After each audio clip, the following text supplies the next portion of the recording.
Hi, I'm Tom, and in this video I will show you how the column tool works in FreeCAD BIM. As it's obvious from the name, it's used to create columns. I'm using FreeCAD 1.0 in this tutorial.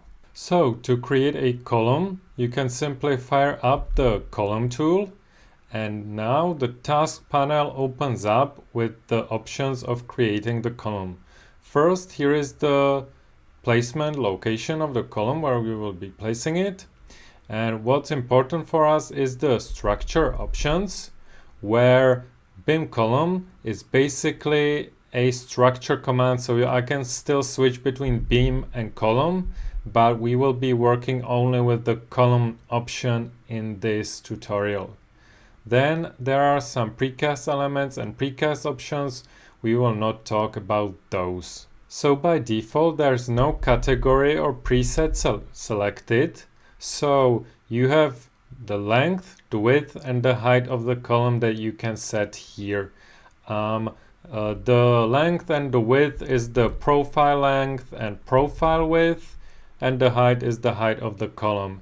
If you type in some numbers, you can switch length and height like so, or you can switch length and width like so. But I set up length, width, and height, and I can click here in the space, and this is how the column object is created.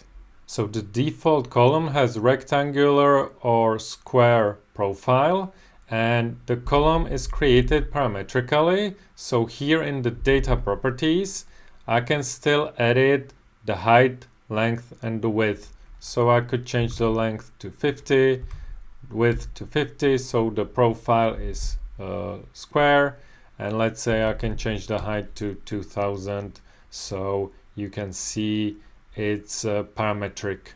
Now to create a different profile than square or rectangle, I will click in the space to deselect the column, and I will fire up the column tool again. And here you can see we've got category options, and if I click this drop down, I've got a library of profile types. So it's quite extensive library. So if I choose HEB, and here I've got preset of the size. So you've got all of these sizes here. So like so. And if I click here, I've got a column created, which has got the HEB profile. And here you can see this column. It has got a base and it's the profile.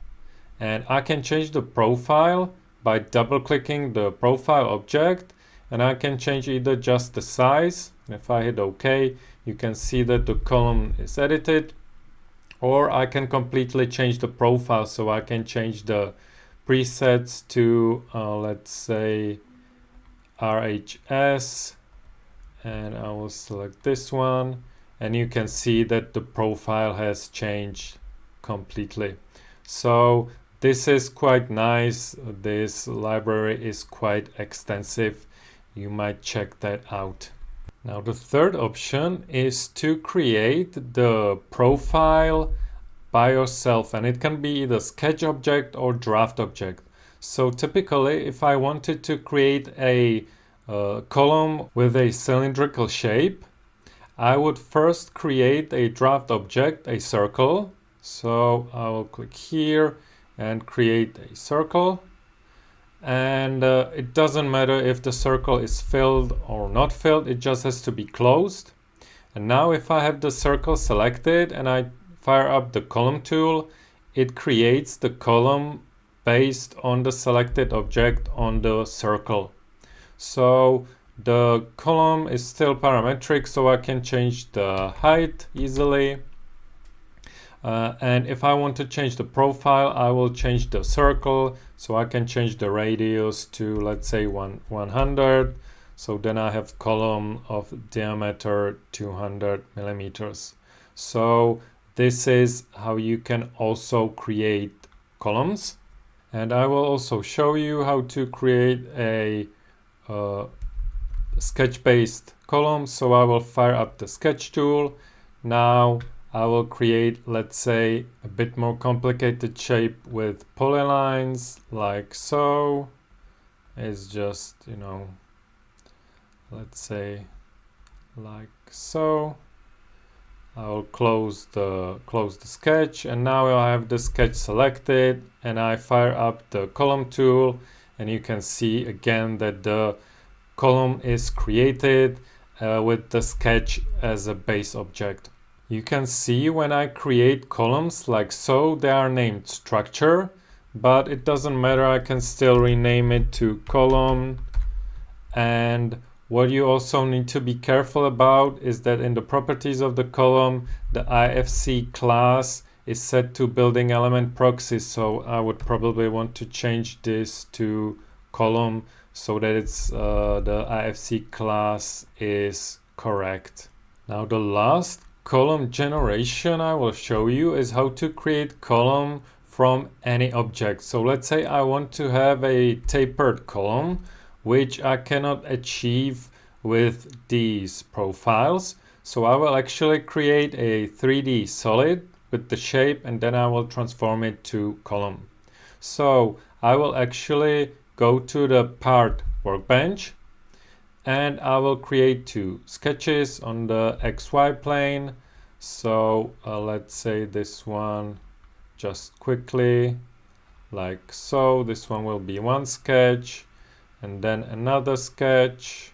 Sorry, I will deselect it, and then another sketch like so. So it will be tapered like so. So I've got these two sketches, and I will place this sketch, and in the placement I will make it 2000 millimeters high, and now I will create a loft out of these sketches. So I will fire up the loft tool, choose these two, I will create a solid, hit OK. So now I've got this loft object, and now I can go to the BIM workbench, and while having the loft selected, fire up the BIM column tool. So the column is created, and again, it's not classified correctly, but I can change the classification to column, and I could rename it column. So now it's a proper column object that all of other users of my project will know that it's a column. So this is it about the column tool. I hope it was useful, and I will see you in the next one.